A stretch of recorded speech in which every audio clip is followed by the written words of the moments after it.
जगतसिंहपुर जिले में medical college खोलिबा दाबी रे आंठेलिया और बीच रास्तार मुंडिया मारिले थरे कि दुई थर नुह एभली अनेक थर मुंडिया मारी आंठे आंठे जिलापाल कार्यालय पर्यंत गले। यह अभिनव प्रतिवाद आज जगतसिंहपुर जिले में मेडिकल कॉलेज दाबी रे स्थानीय जनसाधारण तथा जिला स्वास्थ्य सुरक्षा समिति पक्षर कर दीर्घ 10 मास है आंदोलन जारी रही बेले आज पुनर्बार अभिनव उपाय आंदोलन को ओह्लाई आंदोलनकारी।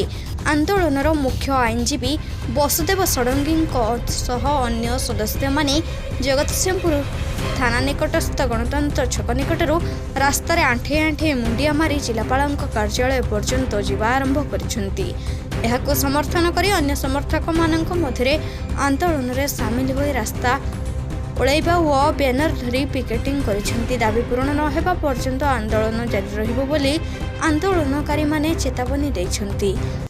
जगतसिंहपुर माटीर न्याज्य प्रसंग होची एटी सरकारी मेडिकल कॉलेज दरकार। 14 लाख जनसंख्या आम हेलुणी आज पर्यंत 10 मास आंदोलन चलजानी। सचेतन सभा शोभायात्रा नवेम्बर 3 रे विराट गणधारणा एवं डिसेम्बर 7 रे मुख्य जगतसिंहपुर मुख्य सहर को संपूर्ण बंद कर दिया गला एवं विभिन्न सचेतन आकार सरकार प्रशासन अवगत कराइला परे मध्य आज पर्यंत सरकारी मेडिकल कॉलेज सरकार घोषणा कले।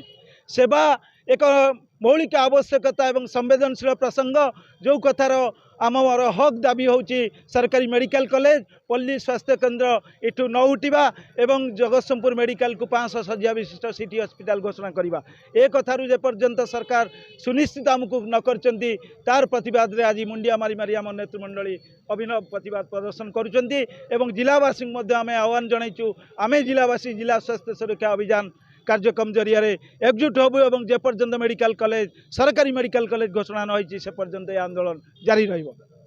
जो जगतसिंहपुर जिले में मेडिकल कॉलेज हवा पई 10 मास हेलानी आंदोलन चली।